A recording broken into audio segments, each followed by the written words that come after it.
everyone, it's Sherry for SimonsSaysStamp.com, and I'm going to show you a couple tips and tricks on using the 3D texture plates from Tim Holtz.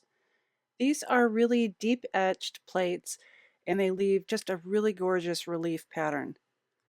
You can use these on all sorts of paper, and for this example I'll be using the Simon Says Stamp Audrey Blue, and I've just cut up some panels. I have my Big Shot machine sitting on my work surface here, and you want to use the number 1 tab of your platform, so that is the second page. To get a really great emboss pattern, you want to wet your paper down, and here I'm just spraying each side of the paper with just plain water. If you want this archival, use distilled water. This helps soften the paper so that when you run it through the embossing plate, you won't get any cracks. So once I have my paper sprayed down, I'm going to place this right into the embossing plate. I'll then use one die cutting plate on top, and then I can run this through my machine. The magic always happens when you open up your embossing plate and you can see your paper. This is absolutely gorgeous, and you can see that it is really nice and smooth with no cracking or creasing.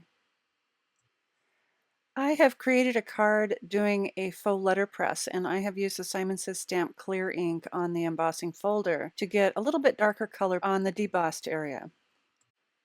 To create this effect, I'll be adding the Simon Says Stamp clear ink directly onto the plate. So take a look at your folder. You don't want to add ink to the raised areas, you want to add it to the more flat side. To do this, I'll just press my ink pad right onto the folder and make sure that I get that well covered. Once I have my plate covered with ink, I'll spray my paper on both sides just like I did before for embossing, so that softens the fibers of the paper.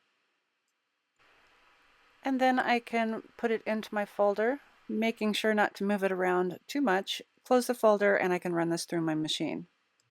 When I pull this out, it's not as noticeable quite yet because the paper is still wet, but once it dries, it'll show a bigger difference. So here I have my examples of just the embossed paper. You can see that it's just really nice and subtle with that design. And then with the clear ink, it gives a little bit darker color to that background.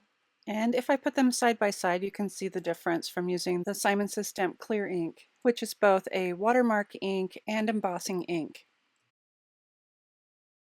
I hope I've given you some helpful tips and tricks on using the Tim Holtz 3D texture plates and also the Simon Says Stamp clear watermark and embossing ink. Be sure to check out our blog for more inspiration, and as always, thanks for watching.